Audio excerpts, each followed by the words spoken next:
그러면 오늘은 이제 형상이 있는 중생으로 태어난다 하는 이 부분부터 한번 말씀을 드리겠습니다. 제가 프린트를 해갖고 드린 이 내용은 제가 강의하는 내용 그대로 요점을 다 삽입해 넣은 겁니다. 그러면 국이 첫 번째, 형상이 있으면 요래 났습니다. 형상이 있는 중생으로 태어나는 것은 어떤 과보를 지었기 때문에 형상이 있게끔 태어나느냐 하는 것을 밝히는 내용입니다.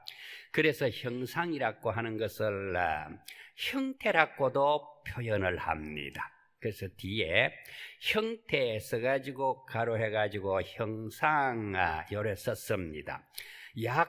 유색하는 거는 유하는 거는 있다는 말이고 색이라고 하는 거는 형상이라고 표현해도 되고 형태라고 표현해도 됩니다. 모양이 있다, 형상이 있다 요 말이 되겠습니다. 형태는 있어도 모양은 있어도 내용이 시원하지 않는 것이니 이렇게 태어난 중생은 단적으로 이야기하면은 바로 형상은 있어도 내용이 시원치 않은 것이 바로 형상이 있게끔 태어나는 중생인데, 이 중생이 어떤 성질을 가지고 어떤 모습을 가지고 나느냐 하는 것은, 즉 몸뚱아리가 있는 중생 세계이며 우리 형태가 있는 이 세계이며 중생 세계이며, 욕계와 색계에 사는 중생들은 몸뚱이의 형상을 가진 세계에 사는 중생이므로 유색이라고 한다. 자, 여기에서 욕계, 색계 하는 말이 나옵니다. 오늘 내가 이걸 다 못할 것 같아가지고 불교에서 말하는 세계관이라고 하는 게 있습니다. 그 세계관을 도표로 만들어가지고 뒤에 붙이려고 하다가 2페이지가 넘어가지고 요걸 설명을 다 못하면은 어떻게 하나 싶어서 요걸 뒤로 미루었어요. 그 다음에는 다음에 될지는 모르겠습니다. 그거는 이 3분 대성정정분 우리 공부하는 요 마지막이 될지도 모르겠고, 그 도표를 내가 뒤에 첨부를 하려고 그래요. 예. 그러면은 거기에 비유해가지고 앞에 전체의 내용을 한번 종합을 해서 하는 부분에서 말씀을 한번 드려야 되겠다 해서 첨부를 안 했는데, 그때 가서 말씀드리기로 하고, 욕계, 색계에 2개만 나왔습니다.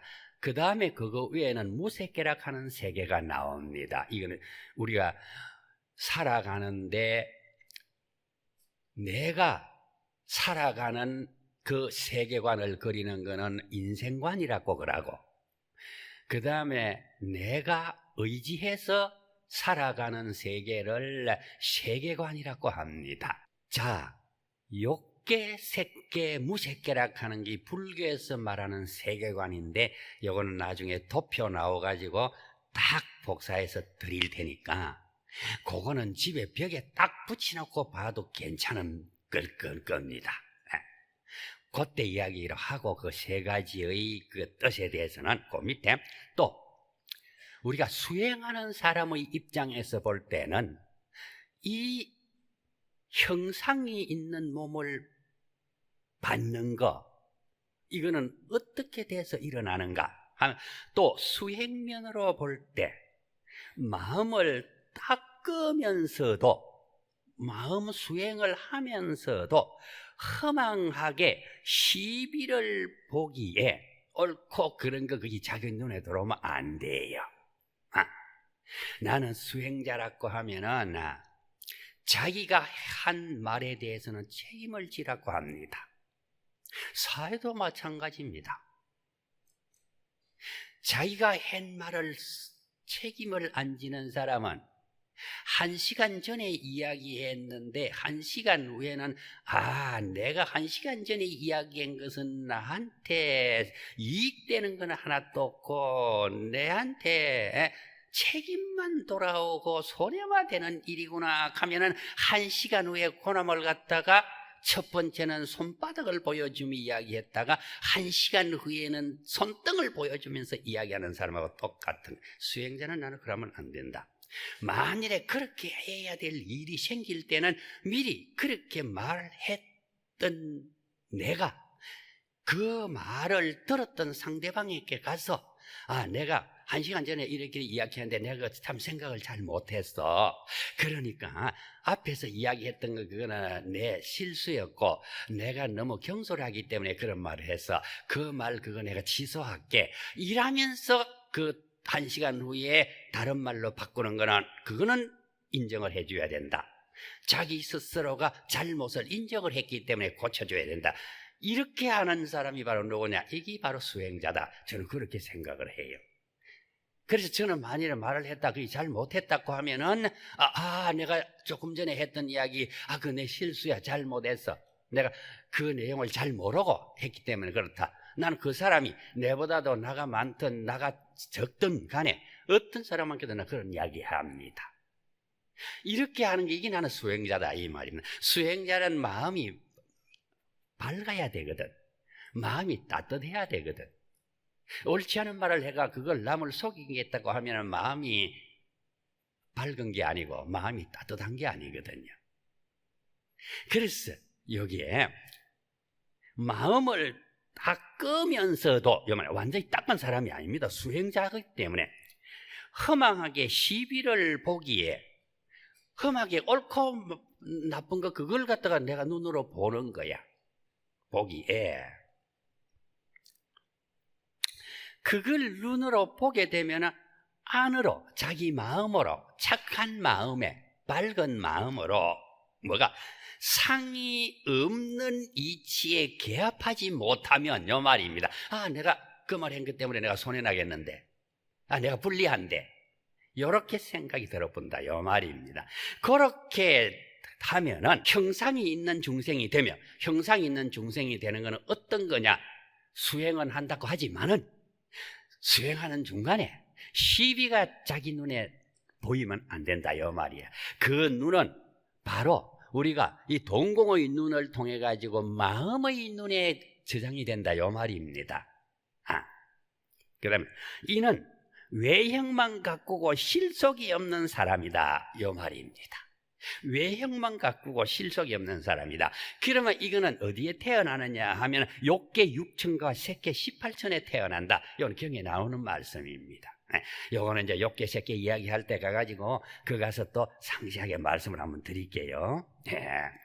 그러기는 이제 여기 형상이 있는 몸을 받아서 태어나는 것은 어떤 값으로 태어나느냐? 까만 거 해난 거 마음을 닦으면서도 허망하게 시비를 보기에 안으로 마음으로 상이 없는 이치에 개합하지 못하는 거야. 상이 없는 이치에 개합한다 하면은 형상이 있는 중생으로 안 태어나는 거예요. 자, 그다음 밑에 상이 없는 중생으로 태어나는 거는 뭐냐 하면 거기는 형태는 없어도 그래 모양은 없어도 몸뚱아리는 눈에 안 보여도 이게 바로 뭔가 청담체님 하신 말씀에 너는 어찌 눈에 보이는 중생만 보고 눈에 안 보이는 중생은 못 보느냐 하는 눈에 안 보이는 중생입니다. 자, 형태는 없어도 작용은 하는 것이다 이 말입니다. 그러니까 이게 대표적인 것이 바로 뭐냐 하면은 영입니다. 영임. 그래서 뒤에 거기에 귀신이라고 써놨습니다. 귀신 다 알아듣습니다. 알아듣기 때문에 아무것도 모르는데 보지도 못했는데 내가 하는 일을 못 봤는데 본 것 같이 누가 이야기하면 아이고야 귀신같이 하네. 욕하는 거래. 그런데 또 재미나는 이야기가 하나 있는데 또 그거 하면 또 시간이 늘어날 끼니까 요점만 짧게만 이야기할게요. 귀신이 코칼 노릇이네 하는 이야기 들어봤습니까? 제가 한 겁니까? 안 했어요? 이게 출처가 있는 내용이에요. 그래서 그때 불광지에 그 스님 법문한 거 그거 한번 실어도 되겠습니까? 그걸 실으라고 했는데 거기에 잠깐 나왔더라고. 오래된 불광지라. 그거는 다음에. 그게 귀신이라고 합니다. 그런데 형체가 없는 몸은 세 등분으로 나눕니다. 지난번에 백중 기도할 때 법문으로 말씀을 드렸습니다. 아주 수행을 많이 해가 높은 경지에 올라간 그 영을 신령이라고 그럽니다. 그런데 우리 불광불자님과 마찬가지로 열심히 부처님 경전 읽고 기도하고 다란히 주력 외우고 이렇게 하시는 분이 돌아가시고 난 다음에는 어떤 영의 이름을 받는가 하면 그건 정령이라고 받습니다. 정령. 정령의 몸을 받으면은 뭐가 되느냐? 사막도에는 떨어지지 않고 그렇다고 해서 아미타불 부처님 계신 극락세계에 태어나려고 하니까 좀 부족하고 한 그 중간의 위치에 있는 영을 정령이라고 합니다. 그래서 정령은 주로 어디에 많으나 부처님 모시고 기도하는 사찰의 주변에 굉장히 많다고 어른 스님들이 말씀하셨어요. 그래 많은 그 영들이 어디에 붙어가 있느냐 하면은 절 주변에 또 꽃나무에 풀에 거기에 많이 의제가 산답니다. 그래서 우리 스님들이 축원할 때 뭐라고 하느냐? 차도량 내외 감이 있습니다. 차도량이라 하면 자기가 기도하고 있는 그 부처님 도량을 가리키는 겁니다. 그러면 우리 불광사에서 법문을 하고 불광사에서 축원을 한다고 하면 차도량 하면 이 도량 가지 말고 차라고 하는 거는 지시대명사니까 불광법회 도량, 불광사 도량 이렇게 해야 되는 거예요. 차도량 할 때는. 그러면 불광사 도량 내외 불광사라고 하는 담 안에 있는 영이나 담 바깥에 있는 영이나 내외 동상동하 불광사를 중심으로 해가지고 위로 있는 세계 아래로 있는 세계 이렇게가 동상동하입니다. 마을 위 마을 아래 요 말이거든요. 그럼 마을 위는 뭐냐? 허공입니다. 우리 머리 위에입니다. 우리 불광사 대웅전 법당 기와해는 제일 집 꼭대기 위로 말하고 동하라고 행근하는 불광사 도량의 우리가 밟고 다니는 땅 아래 요 말입니다. 동상동하 의산의수 주로 저런 산을 의지해가지고 짓기 때문에 의산 산에 의지가 있고 그럼 산에 그 나무입니다. 그 다음에 의수 하는 것은 나무 숫자입니다. 나무에 의지하고 우리 저 불광에 꽃나무 심어놓고 나무 안 심었습니까? 그게 영이 주렁주렁 붙어가지고 스님 기도하는 거 법문 들으려고 있고 그 다음에 신도님들이 기도하는 소리 경일는 소리 연불하는 소리 들으려고 거기에 주렁주렁 달려있답니다. 그러긴 어떤 분이 스님 봤습니까? 나는 볼라고 지금 수행하는 중입니다. 근데 스님 어떻게 합니까? 열심히 많이 수행하셨던 덕이 높으신 스님의 법문 중에 나옵니다. 왜? 내가 책임 안 지려고. 내가 봤다 하면 안 되거든. 그래서 의산, 의수, 그 다음에 의초, 풀초자, 풀에 의제가 붙어 있어요. 그 다음에 부목, 불 뗄라고 나무 잘라가 놨던데 거기에 지정령, 거기에 붙어 있는 정령 그대로 나옵니다. 이 단어가 중국에서 있나 싶어서 중국 축원문 그걸 뒤에 보니까 거기도 정령이라고 딱 나오는 게래. 그리고 그 영이고, 그 다음에 나쁜 짓은 도맡아 해가지고 제일 아래의 경지에 떨어진 그걸 귀령이라고 합니다. 그럼 우리가 귀신 가는 거는 세 개의 영을 줄여가지고 제일 밑바닥에 있는 영과 제일 위에 있는 영을 대표적으로 뽑아내고 정령은 생략하게 해가지고 한 것이 귀신. 원래 하려하면은 귀정실령 요래야 됩니다. 귀령, 정령, 실령 이렇게 하는데 줄여가지고 그렇게 이야기를 하는 겁니다. 그래, 귀신이다. 이는 정신만 있어서, 듣는 마음만 있어서 돌아가시고 형체가 없는 영한테 정신이라 하면 안 되잖아요. 그러면 그런 영에, 그런 분에게 붙이는 것을 뭐라고 하느냐, 그걸 갖다가 영이라고 표현합니다. 영혼이라고는 표현을 안 합니다. 영은 형체가 없는 거지, 혼이라고 하는 거는 이제 우리가 말해 혼은 혼백의 줄인 말입니다. 혼은 형체가 없는 거, 백이라고 하는 거는 돌아가신 몸뚱아리 시신을 말하는 거예요. 자, 정신만 있어서 마음만으로 살아가는 중생을 갖다가 뭐라고 하느냐 하면 형상이 없는 중생으로 나타내는 말이다.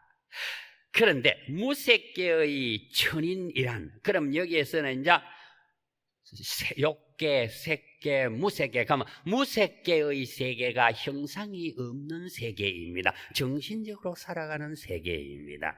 그런데 욕계는 형상이 있는 세계입니다. 그 다음에 색계도, 색이라 하는 거는 몸뚱아리 색자, 형상 색자니까 그것도 몸뚱아리가 있는 세계입니다.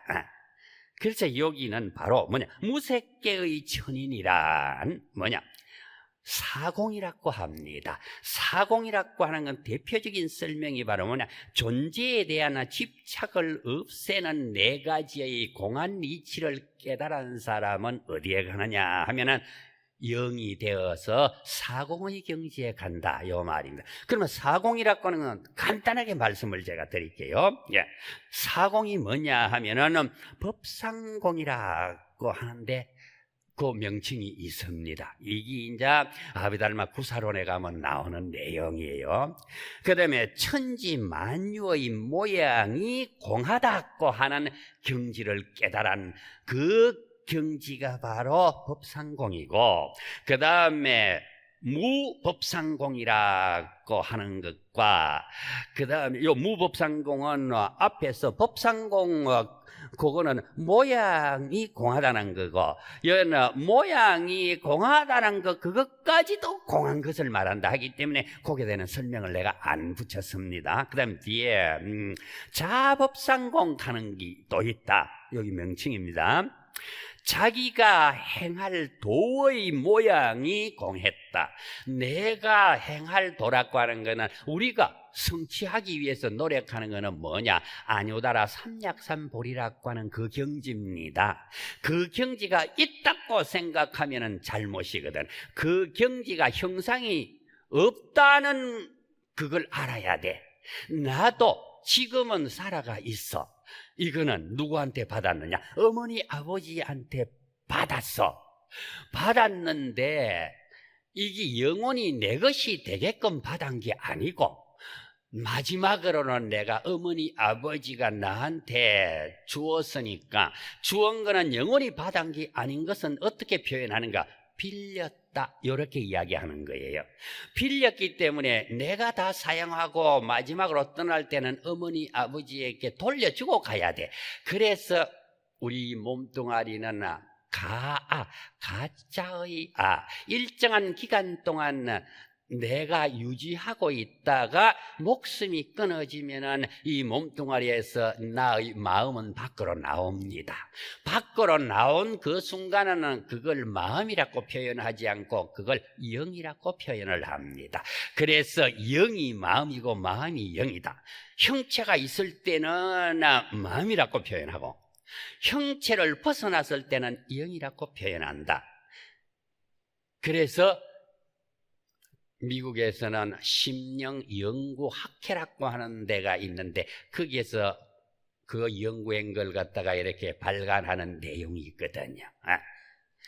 근데 우리나라도 있는지는 잘 모르겠어요. 자, 그래서 여기는 자기가 행할 도의 모양이 공하다나 안욕따라 삼약삼보리가 있다 이렇게 하면은 틀린 거예요. 그러나 없다 해도 틀린 거예요. 거기에서는 있다 없다가 벗어난 그 위의 경지이기 때문에 있다에도 집착하지 말고 없다에도 집착하지 말아야 된다. 내가 깨달았다 하면 잘못이라. 그러면은 깨닫지 못했다, 그것도 잘못이라. 자, 그래서 그 다음에 마지막으로는 타법성공이라고 하는 4개가 있다. 이런 경지를 깨달아야 된다, 이 말입니다. 이런 경지를 깨달으면은 사공의 경지를 깨달은 경지니까 이 사람은 어디에 도착을 하느냐? 아뇨다라 삼약삼보리의 경지에 도착한 사람이 된다. 요 경지가 뭐가 되느냐 하면은 등각이 됩니다. 등각이 되는데 등각에서 한 발자국만 딱 내디디면은 바로 완전 무게를 하나 무여열반을 성취해 아뇨다라 삼약삼보리의 경지를 성취하나 부처님의 세계에 가게 된다. 이렇게 되는 거예요. 자, 의 이치를 깨달은 사람이다. 이거는 논리적 내용으로 설명했고, 이걸 수행면으로 한번 보자. 수행면으로 보면은 볼 때 안으로 마음이 곧은 것만 지킬 뿐, 이 말입니다. 올바른 것만 지킬 뿐, 곧은 것만 지킬 뿐, 잘못된 거는 지키지 않아. 잘못된 거는 그거는 조금도 허용하지 않아 뿐, 공경하고 공양하지 않고. 여기 뭐냐? 여기는 자리 이탈을 해야 되는데 자리만 하고 이탈은 부족하기 때문에 요 말입니다. 안 하는 건 아닌데, 그래서 그 경지를 갖다가 뭐라고 하느냐 하면은 비상비비상처선정이라고 이래 하면서 등각의 경지다. 아직까지 묘각인 부처님의 경지 완전 무력을 하나 무여열반을 이룩한 아뇨다라 삼약삼보리의 경지는 아니다. 이렇게 설명이 되는 것이라 하지 않고, 다만 곧은 마음이 부처인 줄만 알고, 그게 진짜 우리가 말하면 완성된 아뇨다라 삼약삼보리의 경지를 깨달은 부처님인 줄 알고서 복덕인데, 요 복덕은 뭐냐? 공경과 공양, 위에서 이야기한 거, 그걸 여기서는 복덕이라고 표현을 했다, 요 말입니다. 복덕과 지혜를 함께 닦을 줄 모르며 같이 해야 되는데, 자리 이탈을 완전하게 성취해야 되는데 자리만 완전히 성취하고 이탈은 아직까지 부족하다, 요 말입니다. 완전 성취가 안 됐다. 그래서 지혜 뒤에는 뭐냐? 참회, 염불, 기도, 참선을 한다고 하면은 지혜가 완성이 되는 거라. 그래서 금강경에서는 부자 이자 이렇게 이유가 제1분에서 그 부자 이자가 지혜가 성취되는 밑바닥의 수행이 자리를 펴고 앉아 선정에 들어가는 거예요. 선정에 들어가면 지혜가 생기는데, 그런 지혜가 완전 무결하게 생겨야 되는데 아직까지 완전 무결하게는 안 됐다. 그래서 그 지혜는 참회, 염불, 기도, 참선 이런 종류를 완전 무결하게 해야 되는데, 그러면 참선 하나만 하면 되지 앞에 거기에 참회, 염불, 기도는 말라고 였느냐? 아니야. 이거는 부수진 내용이 들어가기 때문에 우리가 집을 지으려고 하면 제일 중요한 게 땅 다지는 겁니다. 땅 다지는 거예요. 땅을 다지고 난 다음에 그 다음에 집을 짓기 위해서는 기둥발을 씌워야 되니까 땅 밑에 파서 단단한 암석의 집안이 나올 때까지 파야만이 거기에 철근을 붙이기 위해서 그 암석을 구멍을 내고 거기에서 기둥을 세워야만이 튼튼한 집이 되는 것 같이 그런 역할이 된다. 네.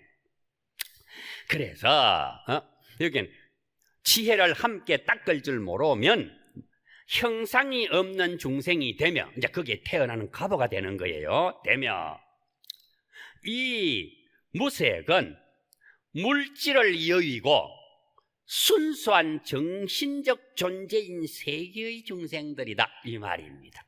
그러니까 순수한 정신적 세계에 논의하는 것이 뭐가 되느냐, 이렇게 했을 때 바로 앞에서 표현을 우리가 할 수 있다고 하면은 영이다. 그래서 뒤에 가로 뒤에 귀신이라고 이렇게 표현을 했습니다. 색계의 중생들이 색신에 얽매여 욕계, 색계, 무색계 가면 색계라는 형체에 얽매여 있다 요 말입니다. 얽매여 자유를 얻지 못함을 싫어하고 그 세계 색계의 경지에 올라가서 욕계의 경지를 깨달아서 색계의 경지에 올라가면은 이 몸바다가 있는 거 이것이 몸뚱아리가 싫어진다는 겁니다. 그랬을 때 더 수행을 정진하면은 무색계의 경지에 올라간다. 여기 경에 나오는 거거든요. 싫어하고 더 나아가서 정신의 세계로만 들어가는 세계이니 어디가 무색계의 세계이니 우리 거기 가도록 진짜 참선하고 염불하고 기도합시다. 저도 그렇게 들어가려고 지금까지 일주일에 한 번씩 율불이나 비슷하게 깎아갑니다. 왜? 무명초가 조금이라도 자라면 깎아버리거든요. 좋은 게 아니니까. 세계이니 이 세계에는 온갖 물질은 없습니다. 그러니까 우리가 몸뚱아리를 이루고 있는 것은 몇 가지의 요소가 있느냐? 5가지의 요소가 있다고 그러죠. 색수상행식하는 오온이 있다고 그러죠. 오온 중에 뭘 완전히 벗어나는 거 하면 색이라고 하는 물질을 벗어나고 나면 정신적인 내용이 4가지로 분리가 됩니다. 4가지 정신적인 내용이 뭐가 되냐? 수상행식 여기입니다. 그것만 남아있다. 정신만 남아있다 이 말입니다. 행식의 정신 작용만 있다. 요래 나왔습니다. 이렇게 되는 과보를 받으면은 이 사람은 무색계에 태어날 수가 있는 것이다. 이렇게 확정적으로 이야기를 합니다. 그럼 어떻게 수행하면 되느냐 했을 때 수행면으로 볼 때 가는 거 그 내용은 이렇게 수행해야 된다 요 말입니다. 왜 그러면 스님 그 수행하는 내용은 이렇게 되려고 하면 어떻게 수행하라고 말해야 될 거 아닙니까? 이러는 분이 있더라고. 그래 눈을 더 크게 뜨고 봐라. 까맣게 고개 해놨다. 안으로 마음에 곧은 것만 지킬 뿐 공경하고 공양하지 않고 다만 곧은 마음이 부처인 줄만을 알고서 복덕과 지혜를 함께 닦을 줄 모르면은 그렇게 태어난다. 이제 그러니까 와고 중간에 끼 났습니까? 거기에 들어가야 말이 맞기 때문에 끼었다. 요입니다. 그러니까 우리는 물질과 정신이 합해져 가지고 이렇게 이루어졌습니다. 이렇게 이루어질 때 어머니 아버지에게 받은 이 몸뚱아리는 물질입니다. 그리고 수상행식이라고 하는 것은 어머니 아버지에게 받은 것이 아닙니다. 어디에? 영원히 불생불멸 불구 부정 불감이라고 하는 반야심경에 나오는 핵심적인 내용, 그 내용이 바로 한마디로 표현하면 무생법인이라고 합니다. 그거는 영원히 변하지 않습니다. 없어지지 않습니다. 불변입니다. 그것이 인연이 되어서 합쳐지는 거예요. 했을 때 우리가 한 사람의 사람으로 어머니 태중에서 자궁의 벽에 붙어서 생명을 첫 출발하는 내용이 되는 겁니다. 그렇지 못하면은 어머니의 자궁벽에 붙지를 못해요. 붙지 못하면은 이제 낙오병이 됩니다. 자, 그럼 그 내용 됐습니다. 요걸 더 상세하게 알려고 하면 산부인과 가가 의사한테 질문을 한번 해보면 어때? 나도 가서 물어봤어. 스님 그런 거 어떻게 압니까? 가글래 요걸 내가 읽어주니까 와 부처님이 진짜 산부인과 의사네요. 가글래 아니야 산부인과 의사가 아니고 모든 의술을 완성시켜서 실천할 수 있는 분이 부처님이다. 그래서 부처님을 뭐라고 표현하는가? 대의왕이라고 부처님이 경전에 본인이 스스로 나는 대의왕이다 이렇게 표현을 했습니다. 자 밑에 그러면 또 생각이 있다고 하는 중생은 어떤 중생이냐? 공덕시경에 말씀하셨다. 내가 경을 찾았습니다. 그 공덕시경에 뭐라고 해놨는가 하면 유상은 공무변처와 식무변처의 중생들을 말한다. 그렇게 기록이 되어 있습니다. 네.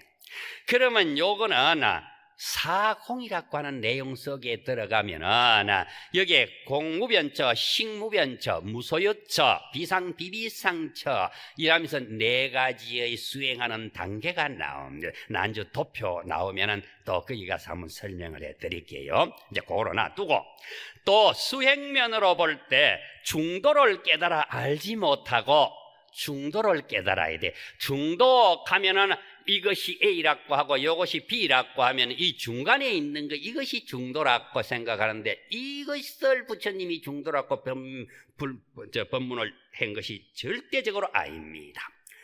이것과 이거 상대적인 내용을 초월한 경지 여기에 있는 진리를 갖다가 중도의 진리라고 합니다. 그럼 이 중도의 진리는 어떤 내용이냐? 바로 아뇨다라 삼약삼보리를 깨달은 경지가 중도의 진리입니다. 이것과 이거의 중간의 중도의 뜻은 절대적으로 아닌 것을 아셔야 됩니다. 그럼 이것과 이거의 중간이라 하면은 여기 A라 하는 거 반, B라 하는 거 반 합쳐지 가지고 하나가 됐기 때문에 하스님 그러면 A, B겠네요. 이 카드라고. 거기 아니네. 그럼 뭡니까? 이것도 벗어나고 뛰어나고 초월하고 이것도 벗어나서 초월한 이 경지야. 이 경지는 절대 이 경지다. 이것이 중도예요. 자, 그 다음에 깨달아 알지 못하고 중도의 진리를 깨달아 알면 뭐가 되느냐?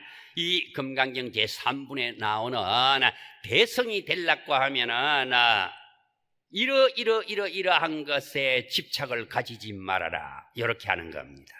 그러면 이러한 것에 집착을 가지지 말아라고 한 중에 첫 번째가 바로 십류중생이 전부 내 몸이야. 내 한 몸과 십류중생은 동일한 거야. 나누면 안 된다. 업을 지어서 업의 가보에 의해 태어난 것이 십류중생의 종류라. 요렇게 네가 깨달아 알아야만이 그것이 중도의 경지를 깨달은 것이다. 대성의 경지를 깨달은 것이다. 이렇게 되는 겁니다. 그다음에 그 뒤로 나가면 또 제1심이라고 하는 경지가 있고 상심이라고 하는 경지가 있고 부전도심이라고 하는 경지가 네 경지가 있는데 그중에 첫 번째 광대심이라고 하는 경지를 우리가 지금 살펴나가고 있습니다. 어떤 과보를 지으면 어떤 몸을 받는다고 하는 세계에 태어나는 것입니다. 그다음에 눈으로 보고 귀로 듣는 것이 항상 마음으로 헤아리고 생각함이 있어서 왜? 생각이 있기 때문에 있는 거예요. 유상이기 때문에. 이것이 진리라는 집착이 더하여 이게 진리구나. 형상이 없으니까 본래 진리인갑다. 입으로 부처님의 행을 말하지만 이제 분명히 합니다. 입으로는 부처님은 이렇게 수행하고 이런 것이야. 하지만 마음으로는 부처의 행을 그대로 행하지 못하면은 요 말입니다. 아무리 머릿속에 우리 대한민국의 법률이 다 들어앉아 있다 하더라도 그것을 적지적소에 알맞게 그걸 표현을 해가지고 해야만이 나한테 부탁했던 억울한 사람이 제명을 받게 되는데 그걸 적지조서에 하지 못하고 모든 자료를 준비하지 못한다고 하면 안 되거든요. 그러면 안 된다고 하면 행을 못했다 요 말입니다. 그래서 여기에 그대로 행하지 못하면은 요거는 생각이 있는 중생으로 생각만 있는 중생으로 태어나게 된다 요 말입니다. 그 다음에 그걸 갖다가 또 요 내용으로 보면은 선정의 활동을 하고 있는 세계이다. 선정에 들어가 있습니다. 몸뚱아리 집착에 있는 게 아니기 때문에 즉 이 생각 저 생각하는 번뇌망상이 있는 세계를 말한다. 이게 맞나 저기 맞나 요렇게 내가 기울이져야 되나 저렇게 기울이져야 되나 요런 생각을 하기 때문에 안 되는 게 형상은 없었도록 말하며 혹은 욕계와 색계에 사는 중생들을 말한다고도 한다. 욕계 색계의 형상을 가지고 있는 중생들도 이런 생각을 하고 있다고도 한다. 더 낮은 경지일 때는 이런 생각도 한다. 요래 놨습니다. 그 다음에 생각이 없는 중생으로 태어나는 것, 요것도 시공덕경에 거기에 말을 해놨는데 뭐라고 해놨느냐, 무상은 곧 무소유처의 선정을 깨달은 사람이 거기에 있다. 요렇게 해놨습니다. 그러면 요걸 수행면으로 볼 때는 미혹한 사람이 참선할 적에, 미혹한 사람이 참선할 적에 요 말입니다. 아직까지 진리를 깨닫지 못한 사람이 할 때 한갓 허망함을 없앨 뿐, 이거는 잘못된 것이다, 이거는 허망한 것이다, 이거는 가짜다, 이렇게 하는 걸 분별해 가지고 수행할 수 있는 거, 그거는 됐어. 자비를 베푸는 마음과 지혜로운 방편을 베푸는 마음을 배우지 않아서, 배우지 못해서가 아니고 배우지 않았어, 요 말입니다. 목석처럼 잘라놓은 나무 둥치 같고 굴러다니는 돌처럼 살아 있으면서 뭐냐, 활동이 없으면은, 작용이 없으면은, 정신적으로 밟지 못하면 요 말입니다. 생각이 없는 중생으로 태어나게 된다. 그럼 어떤 갑옷? 지금 위에 있는 갑옷, 그렇게 태어나면 된다. 이 세계는 아무 생각도 없는 하늘나라 선정의 세계에 사는 중생들이니 요 말입니다. 이런 중생들을 이끌어주기 위해서 우리 스님들은 기도할 때, 주력을 외울 때, 진언을 외울 때든지 정성껏 하는 거예요.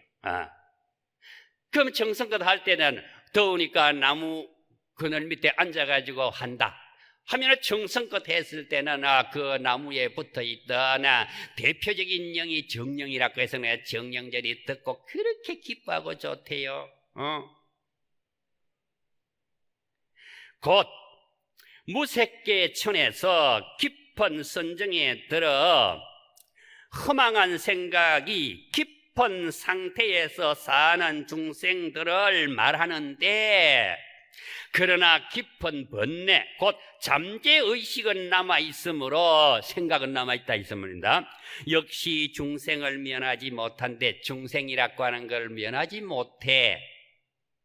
그래서 부처님도 뭐라고 표현한 거면, 부처님도 깨달은 사람이지만은 거기에 십류 중생에 들어갈 때는 뭐라고 였느냐 하면은, 부처님은 깨달은 중생 이렇게 하고, 부처님 이외에는 완전히 못 깨달은 중생.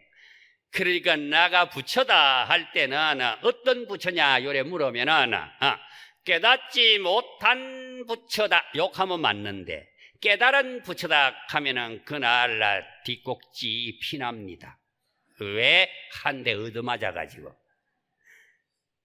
그래서 스가모니 부처님, 깨달은 부처님과 우리 중생도 다 부처라고 하는데, 스님 그것이 어떻게 다릅니까?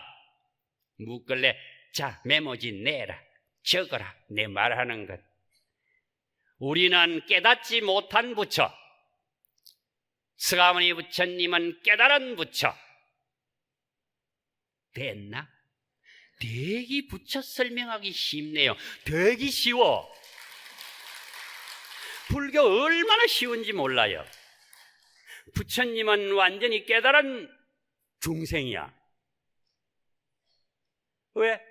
어머니 아버지가 준 몸뚱아리를 가지고 있었기 때문에. 그러나 우리는 완전히 깨닫지 못한 중생. 그거는 왜 그렇습니까? 묻길래 부처 될 수 있는 성품을 가지고 있다. 그러므로 불성이라고 하는 것 가지고 있다. 그것은 각각 개인이 가지고 있기 때문에 그걸 자성이라고 한다. 부처님은 법의 진리의 성품을 깨달았기 때문에 그걸 법성이라고 표현을 해. 그래서 자성이나 법성이나 불성이나 하는 것은 근본은 똑같다. 그러나 그 성품을 가진 개체는 중생이 가지고 있을 때는 불성이라고 표현하고, 온 우주를 이야기할 때는 우주 법계이기 때문에 법성이라고 하고, 깨달은 사람을 표현할 때는 그거는 우리가 말할 때는 확철대오한 불성이다, 이렇게 표현한다. 자, 그리고 무색계 천은 현상계를 초월하고 있지만 현상계라 하면 우리가 살아가는 이 세계를 초월해가 있습니다. 그러면 이것도 현상계, 이것도 현상계인데 두 개의 현상계를 초월한 절대의 경지 중도 위치에 올라간 거, 이걸 뭐라고 하느냐 하면은 현상계를 초월한 위치, 이걸 중도의 자리라고 한다, 요 말입니다. 근본적인 번뇌의 잠재의식은 있으나, 알아듣는 의식은 있으나, 그러므로 무상은 잠재의식만 있는 상태의 생활이니, 무상이라고 한 것은 잠재의식만 있는 것이지 현상계 육체를 가지고 있는 것은 아니야. 그러므로 우리가 제사를 모실 때는 참으로 지극한 정성을 바쳐가지고 모셔야만이 나의 정성이 깃들어져서 그 영은 염불하는 소리를 들을 수가 있게 된다. 잠재의식이 근본적으로 끊어진 것이 아니고 무색에 가더라도 우리에게 비하면은 잠재의식까지도 끊어진 것이나, 우리에게 비유하면은, 우리라고 하는 것은 현상계에 사는 우리 중생을 무색계의 선정에 들은 그 잠재의식이 있다고 하는 그분하고 비교해서는 안 된다.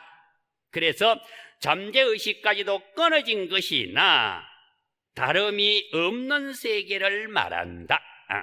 이렇게 비유를 해갖고 말씀을 했습니다. 그러면 제일 마지막에 뭐냐, 약 비유상 비무상이라고 하는 것이 있는데, 그거는 한번 살펴보자.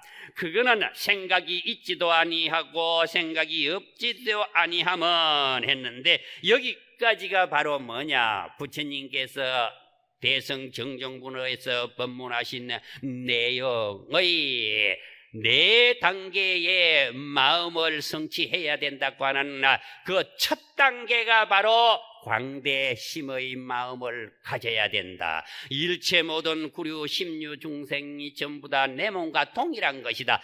나도 가부를 지으면 심류 중생 어디에 태어날지도 모른다 하는 걸 가져야 된다 하는 걸 갖다가 그게 표현했기 때문에 여기까지는 넓고 큰 마음 광대심이라고 한다. 생각이 있지도 않음이란 두 가지 법이란 생각에 집착하지 않으므로 생각이 있는 것도 아니다. 생각이 없지도 않음이라는 것은 또 뭐냐, 거기에는 생각이 있지도 않다는 그 설명을 했고, 거기에 대한 내용의 요점이 두 가지 법이라는 생각에 집착하지 않으므로 생각이 있는 것도 아니다, 그거고, 그 다음에 또 뒤에는 생각이 없지도 않다는 것은 비무상, 그걸 합치면은 비유상 비무상인데 그걸 각각 분리를 해가 설명을 했습니다. 마음에는 진리를 구하는 생각이 있으므로 생각이 없는 것도 아니다, 요 말입니다. 그러면 이것도 아니고 저것도 아니고 저것도 아니고 이것도 아니다, 한 곳에 집착해서 설명할 수 없는 경지가 이겁니다.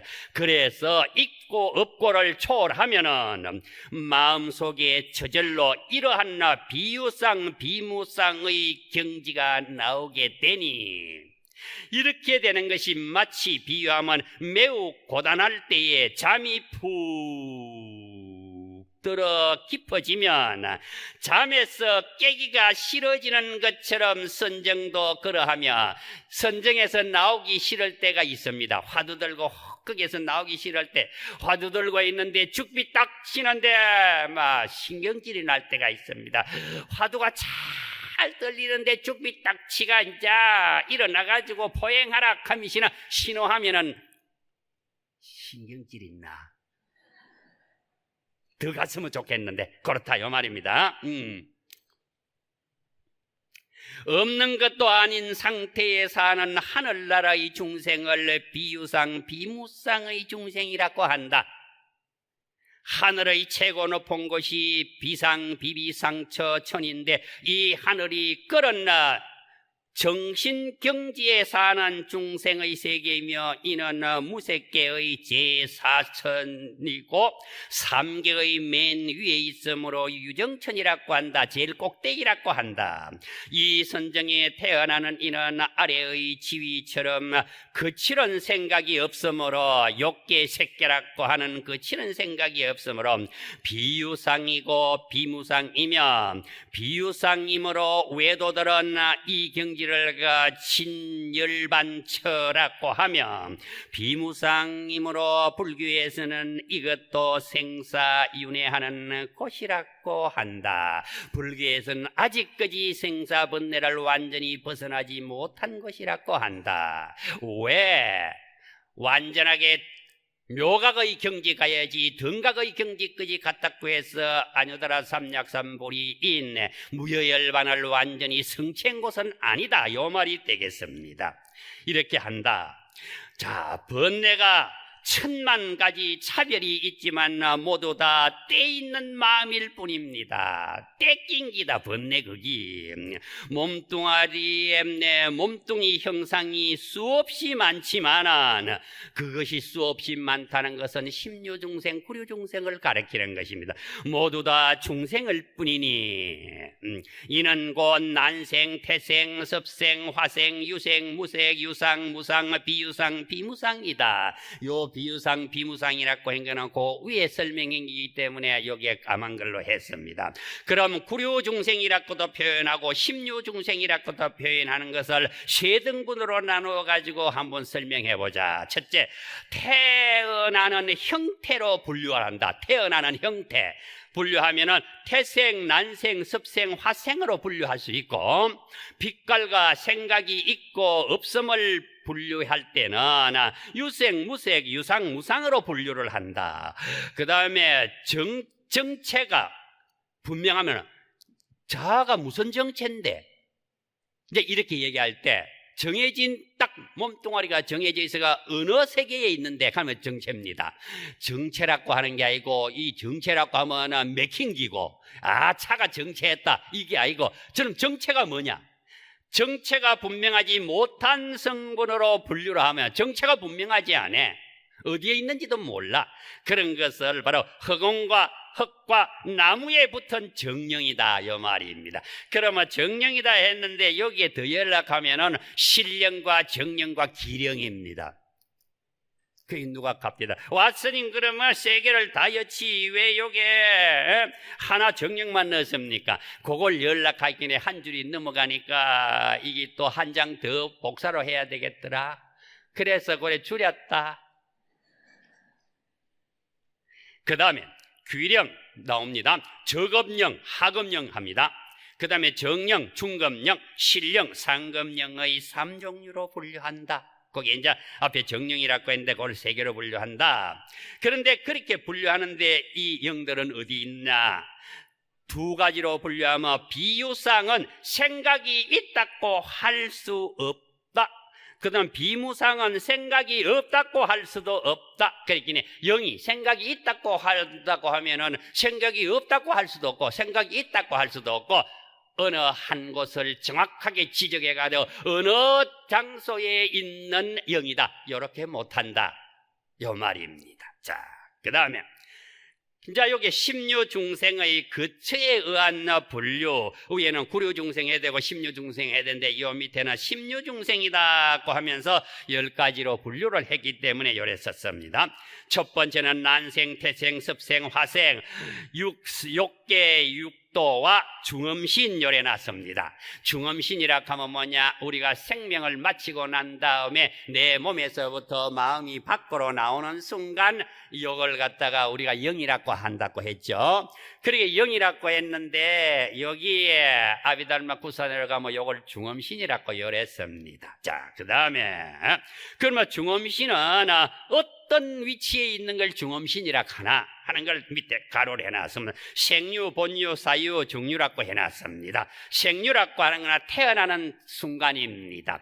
요 태어나는 순간에 어머니 자궁에서 나오는 순간이 아니고 정자와 난자가 딱 만나는 순간, 악수하는 순간입니다. 그때부터 바로 생명이 시작되는 순간이므로 생명이 시작되는 순간 그때부터 바로 뭐냐 하면은 정자와 난자가 핵분열이 일어나기 시작하는 세다. 그때부터가 생명이 주어지는 것이다. 그 다음에 본유라고 하는 것은 생명이 주어진 그때부터 내가 목숨이 딱 맞추는 순간 내 몸에서부터 살아있는 때의 마음이라고 하는 것이 밖으로 나오는 그 순간까지 죽는 것도 순간입니다. 한참 죽는다 해가 죽는 게 아니고 숨이 왔다가 갔다가 왔다가 그런데 갈 때는 죽었고 올 때는 살았고 그게 아니고 딱 끝나가지고 딱 끝나는 순간에는 마지막 운명하는 사람 옆에 지키고 있으면 딸깍 하는 소리가 납니다. 그것이 마지막 목숨 마치는 순간, 그것을 사유라고 그래요. 단단히 지켜보세요. 소리가 탁 딸깍한 소리가 나요. 그러면 일체 모든 우리의 마음이라고 하는 것은 밖으로 나와버리게 됩니다. 자, 그게 이제 여기에 뒤에 사유락 하는 거고, 중유락 하는 거는 마음이 밖으로 나와가지고 이제 온 천지 다닙니다. 다니면서 자기가 생전에 지었던 업에 따라서 태어날 곳을 갖다가 찾아다니는 겁니다. 이 찾아다니는 순간에 제일 중요한 것이 바로 49일 동안은 자기가 살던 그 지역, 그 장소, 그 방, 그 다음에 부모, 형제, 자매, 자식들이 사는 그 집의 영역을 떠나지 않고 있습니다. 49일 동안. 그래서 49일을 지내는 원뜻이 그게 있는데 더 중요한 것은 시간이 있을 때 또 말씀을 드리기로 하겠습니다. 시간이 지금 12시에서 5분밖에 안 남았어. 그 다음에 밑에 유색이라고 한 거는 욕계, 색계 6천이고 색계 18천이고 무색계라고 하는 거는 무색계 4공처고 유상이라고 하는 거는 공무변초, 식무변초, 무상이라고 하는 거는 무소유초고 그 다음에 비유상, 비무상을 10개로 나누었습니다. 그래서 위에 16중생이네 비상, 비비상, 저천이라고 했는데 이것을 16중생이라고 하는데 9번과 10번을 합하여 구려중생이라고도 한다. 결과로 된 중생과 원인을 짓는 중생을 분류하면 다음과 같다. 결과로 된 중생은 우리 몸 밖에 있는 중생이다. 몸 밖에 있는 중생을 뭐라고 하느냐 하면은 요걸 외경중생이라고 한다. 그럼 몸 밖에 있는 중생을 외경중생, 내 몸 안에 있는 중생을 요거는 그러면 외경중생이니까 내경중생이라고 해야 될 거다. 그러니까 내경중생이라고는 안 한다. 그래서 원인을 짓는 중생은 우리 마음속에 있는 중생을 말한다. 이렇게 설명해서 자성중생이 있고 자성번뇌가 있다. 여기에서 말하는 거는 우리 천수경인의 자성중생 서원도 자성번뇌 서원다나 그 문제하고는 다른 것이다. 그래서 섭성, 미성, 수사성, 그 다음에 견치성, 요것은 자성중생이고 자성번뇌는 어떤 것이 있느냐. 태생, 난생, 섭생, 화생은 요거는 자성번뇌인데 자성번뇌는 숙망심이라고 하는 마음이 있는데 오래도록 품어온 소망의 마음을 이렇게 한다. 부어심이라 라고 하는 것은 근거가 없고 허망한 마음을 부어심이라고 하고 침울심이라고 하는 것은 근심 걱정으로 우울한 마음이고 과마심이라고 하는 것은 마음이나 행동이 변화하는 마음이다. 이런 마음 네 가지의 마음 어느 것을 가졌느냐에 따라 가지고 태어나는 것이 태생으로 나오고 난생으로 나오고 습생으로 나오고 화생으로 나오는 것이다. 이렇게 요점만 설명해 놓았으니까 앞으로 도표가 나올 때 한번 설명하는 시간을 가지도록 하고 3분 남았으니까. 근데 우리 불광사에서는 9월 9일이라고 하는 영가 천도하는 날을 안 가진다고 하길래 그래서 스님 여기에 대한 모든 내용을 고정을 해서 스님이 좀 밝혀주면 좋겠다고 간곡히 부탁한 분이 바로 누군가 하면 우리 한주 스님인 혜성 스님이 나한테 부탁을 해서 그래 그러면 우리 불자들에게도 좀 전에 스님 주었으면 좋겠습니다 이랬기 때문에 내가 이 근거를 찾아가지고 전부 다 이렇게 했으니까 시간이 쬐깽이 지나가더라도 들으시고 혜성 스님에게 한주 스님에게 지금 여기 안 계시지만은 밖에 있어도 들을 수 있으니까 박수 한번 드립시다. 자, 불교에서 말하는 9월 9일의 의미는 무엇이냐? 본래 중국에서부터 농사를 짓는 사람들이 꼭 알아야 될 24절기와 그리고 그 다음에 1년 동안에 행사해야 될 모든 일 같은 걸 갖다가 딱딱딱 정해가지고 해놓은 것을 뭐라고 이름을 지었는가마 농가월령가라고 요래 지었습니다. 그래서 한 해 1년 동안 힘써야 할 농사일과 알아야 할 풍속의 범죄를 갖다가 농가월령가라고 명칭을 해갖고 정해놓은 겁니다. 그런데 이걸 갖다가 또 다른 이름으로 표현을 했습니다. 세시 풍속이라고 설명을 해놓은 데도 있습니다. 뭐냐? 해마다 일정한 시기에 되풀이하여 행해온 고유의 풍속이라 요 말입니다. 네. 그러면 또 9월 9일이라고 있는데 이거는 또 뭐냐 하면은 이거는 음양을 비유해 가지고 이거는 이제 본래 이 내용이 나온 거는 유교라고 이야기하는데 유교가 아니고 도교에서 본래 나왔습니다. 도교의 내용의 더 이렇게 부연해 가지고 인간의 태도를 설명해 놓은 것을 뭐라고 하느냐 하면은 공자의 유서라고 하고, 네. 그렇기 때문에 여기에 중양절이라고 나옵니다. 자, 날짜가 1에서부터 10까지 있습니다. 1에서부터 10까지는 음과 양을 나눠놨습니다. 주역에, 도교에. 그래서 1과 그 다음에 3과 5와 7과 9는 양의 숫자입니다. 그 다음에 그게 홀수입니다. 짝수로 된 것은 음의 숫자입니다. 그래서 불명을 지을 때도 음양이 배합이 맞아야 돼. 양만 2개 해놓으면 성질을 잘 냅니다. 음만 2개 해놨으면 10번 말 안 해도 답변이 한마디도 안 나오고 그냥 있습니다. 네가 들었나 못 들었나 대답을 좀 해라 하면 대답 안 해도 저는 다 알고 있습니다. 이럴 때 엄마 아버지 속이 부러터 터지죠. 그래서 그런 걸 잘 맞춰가 해야만이 된다고 도교에서는 정해나가자 주역의 꾀에 딱 넣어놨습니다. 그래서 여기에는 양이 2개이기 때문에 중양입니다. 양이 2개 겹쳐 들었다. 뭐냐? 1월 1일, 3월 3일, 5월 5일, 7월 7일, 9월 9일 됐습니까? 그 다음에 음이 2개 딱 들은 거는 뭐냐? 2월 2일, 4월 4일, 6월 6일, 8월 8일, 10월 10일 이해됩니까? 그런데 9월 9일이 바로 양이 2개 들이기 때문에 중양절이라고 한다. 스님 중양절이 뭡니까? 하길래 내가 나도 몰라. 그런데 이걸 또 다른 말로 구가 2개 들이기 때문에 구구절이다다 이렇게 이야기네.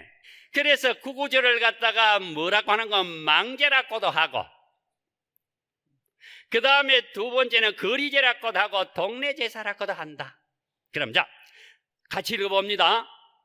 이게 불광사에서는 이 제사 안 지내도 제사 지낸 것까지 똑같이 아세요. 어디 가고 누가 몰라고 물으면 요거 딱 호주무 있나 나갔다가 접어가 가까이다가 잠깐 기다려봐라 하면서 고리 읽었죠. 네. 자, 그 다음에 후손 다 같이 듭니다. 후손이 없이 외롭게 떠드는 영혼을 달래 마을의 재앙을 물리치고자 하는 마을에서 지내는 제사의식으로 그래서 이걸 갖다가 뭐라고 하느냐 하면은 동네 제사라고도 하고 거리제라고도 한다요 말입니다. 조상은 후손이 차려주는 제사법에 의해서 사는 존재로 인식해 온 것이므로 어디에서 중국에서 도교에서 요 말입니다.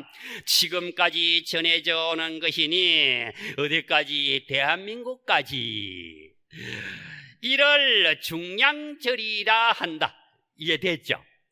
그 다음에 중양절에 제사의 많은 유형이 있겠지만 대략적으로 간추리면 다음과 같다. 첫 번째, 집을 나간 사람이 오랜 기간 동안 소식이 없는 사람은 죽었는지 살았는지 모르는 사람을 죽은 것으로 간주하고 살아있는 사람이 제사를 지내준다. 언제? 꼴치 중양절 해도 되고 9월 9일. 두 번째, 행방불명인 사람, 외로운 친구의 영혼, 길을 모르는 조상의 제사, 연고자가 없이 떠돌다 죽은 영혼, 전염병으로 죽은 사람의 제사. 이것이 뭔가 하면 전염병으로 죽은 사람의 제사를 지내주면 이 영가가 우리 집으로 와서 우리를 괴롭힌다 하는 속설이 중국에도 있습니다. 그럴 때 이 사람을 어떻게 천도해야 되는가? 9월 9일 날 해주면 그 액난이 없어진다. 이렇게 해놨어. 듣게요? 이때는 작게도 듣기네. 그 다음에 추석 무렵에 핵곡식이 나지 않아 차례를 모시지 못한 집안에서는 이날 모신다. 본래 추석에 조상 제사를 모시는데 핵곡식으로 모시거든요. 핵곡식으로 모시지 않고 묵은 곡식으로 모시는 그것이 후손으로서의 도리가 아니다 해갖고 못 올리면은, 그 다음에는 추석을 지나고 난 다음에 약 한 1개월 후쯤 되면은 9월 9일이 되죠. 그날에는 추수할 수 있어가지고 지낸다. 그 다음에 손이 없는 길이라 하여 이날에 제사를 많이 모신다. 딸 자식은 종교가 불교인 신랑을 만나서 시집 갔으며, 아들 자식은 불교가 아닌 다른 종교를 믿는 부인일 때는 제사를 모시지 않았기에 시집간 딸 자식이 돌아가신 친정 부모의 영혼 등등등등등 후손 없는 경우에 조상이 제사를 못 받는 한스러운 존재로 있을 때 제사를 모신다. 딸로도 이거 하는 길 앉아. 그래서 후손이 없는 사람은 자신이 살던 마을의 모든 가산을 집재산입니다. 기정하고 자신의 조상을 위한 제사를 마을 사람들에게 부탁하게 된다. 이 고사가 있습니다. 사람들의 인식에 한이 많은 무주고혼, 어디에 머물 데 없고 주인 없는 외로운 영혼, 마을에 재앙을 끼칠 수 있는 존재로 여기기 때문에 옛날 사람들은 동네에 후손이 없는 사람이 한 사람 돌아가시면 동네 사람들이 천도하고 제사 지내주지 않으면 이 마을에 재앙을 내린다고 하는 말이 있다요 말입니다. 마을 사람들은 이러한 부탁을 거절하지 못하고 망자가 기정한 가산으로 비용을 마련해 매년 제사를 모시게 된다. 이름을 짓지 못하고 유대 관계가 없는 그들을 위해 명절인 일명 구구절이니, 그 있기에 그분들이 바로 명절날이 구구절이 된다 요 말입니다. 이니 따순 밥 한 끼로 마음을 전한다. 이건 내가 였어.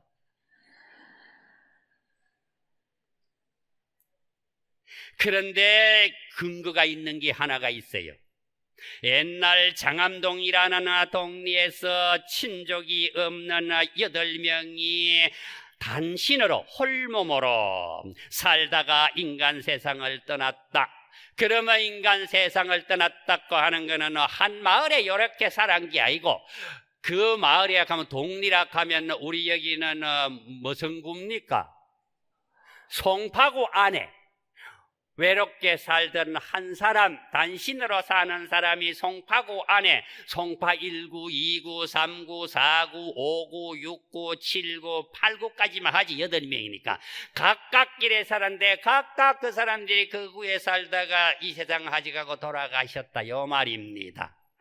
자, 그 다음에 이들이 장암동에 살면서 모은 재산을 모두 동리에 희사하였다. 죽는 날짜는 다르기 때문에 각각 그렇게 해서 그렇게 저들까지 연락하고 모이고 이야기도 많이 하고 그렇게 됐겠지. 누구가 그렇게 하고 죽었대, 누구가 그렇게 하고 갔대, 이래 샀는 거지.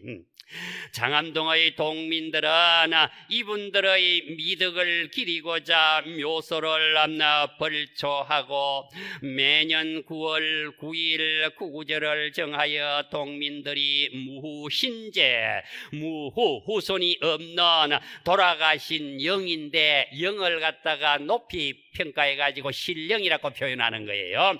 영의 제사로 명복을 빌었다. 명복을 비는데 빌은 내용의 그 빗속에 밑에 기록되어 있는 내용이 바로 뭐냐, 설포도다 시대의 변천에 따라 이분들의 팔분묘를 그기네 다 돌아가셨으니까 각각 하나씩 동네마다 놔둔 것이 아니고 이날이 3월 25일이라 2015년에 그분들의 전부 산소를 이장을 해가지고 한 곳에 장소를 모아가지고 거기에 분묘를 8분을 모셨다 요 말입니다. 비석 사진까지 찍었는데 변천에 따라 이분들의 팔분묘를 한 곳에 모아 2015년 3월 25일 이곳에 공동으로 다 모셔놨다로 안장을 하게 되었다라고 하는 비문이 있다. 오늘 이것으로 법문 마치겠습니다.